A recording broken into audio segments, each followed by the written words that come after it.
વડોદરાના અકોટા જીબી ડિવિઝનમાં આવતા જીબીની બેદરકારી હાલ સામે આવી છે, જેમાં ચોમાસા બાદ ઉગી નીકળેલા વેલા આજે ઝાડ બની ગયા છે, તેમજ આખું ટ્રાન્સફર ડીપી ઝાડથી ઘેરાઈ ગયું છે અને ટ્રાન્સફર ડીપી પણ દેખાતી નથી। ત્યારે કહી શકાય છે કે ગંભીર બેદરકારી હાલ જીબીની સામે આવી છે। તાંદલજા સનફાર્મા કંપનીની બાજુમાં આવેલા આશિયાના બંગલોઝ અને રોયલ વુડા ખાતે ટ્રાન્સફર ડીપી ઝાડ અને વેલાઓથી ઘેરાયેલી છે, છતાં કોઈ અધિકારી જોવા સુદ્धा આવતા નથી।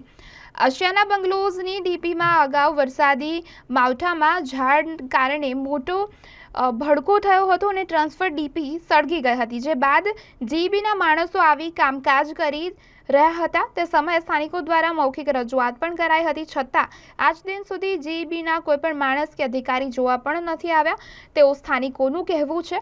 આશિયાના બંગલોઝ ખાતે લગાવવામાં આવેલ ટ્રાન્સફર ડીપી ઝાડિયાઓ વચ્ચે ઘેરાયેલું છે, ત્યારે ઢંકાઈ ગયું છે।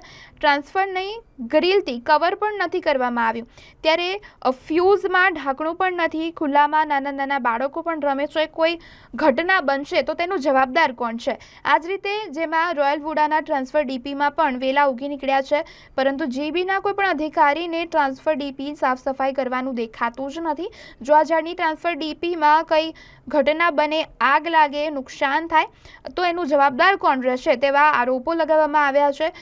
ટ્રાન્સફર ડીપીમાં જે આગ લાગે છે, ઇલેક્ટ્રિક સાધનમાં શોર્ટ સર્કિટ થાય છે, બગડી જાય છે, કોઈ પણ ઘટના ઘટી શકે છે, બાળકો પણ ત્યાં રમતા હોય છે, ત્યારે કોઈ પણ અનિચ્છનીય ઘટના બની શકે છે। ત્યારે વહેલામાં વહેલી તકે આનું નિરાકરણ લાવે તેવી સ્થાનિકોમાં માંગ ઉઠી છે। સાહેબ રજૂઆત કરી છે, આ લોકોએ તાંદલજા વિસ્તારના અંદર કેટલી જીબીના અંદર વેલા લાગી ગયા છે, એમાં કંઈ થશે, કોઈને કોઈ જડી જશે, કોઈ બળી જશે, એની જવાબદારી જીબીની રહેશે। અને ઘણી જગ્યા રોયલ વુડા છે, સંતોષનગર વુડા છે, એવા ઘણા તાંદલજામાં વુડાઓ છે, ત્યાં જીબીના લોકો કંઈ ધ્યાન આપતા નથી અને ઘણી વખત વાયર શોર્ટ થાય છે। આ બધું પ્રોબ્લેમ અહીં તાંદલજામાં રહે છે, એટલે નમ્ર વિનંતી છે, આજે અમે રજૂઆત કરશું, પણ આ કોઈ ધ્યાન આપતું નથી। એના માટે અમે રજૂઆત કરવા બધા જવાના છીએ તાંદલજા વિસ્તારમાં। શું નામ તમારું? નદીમ રાઠોડ।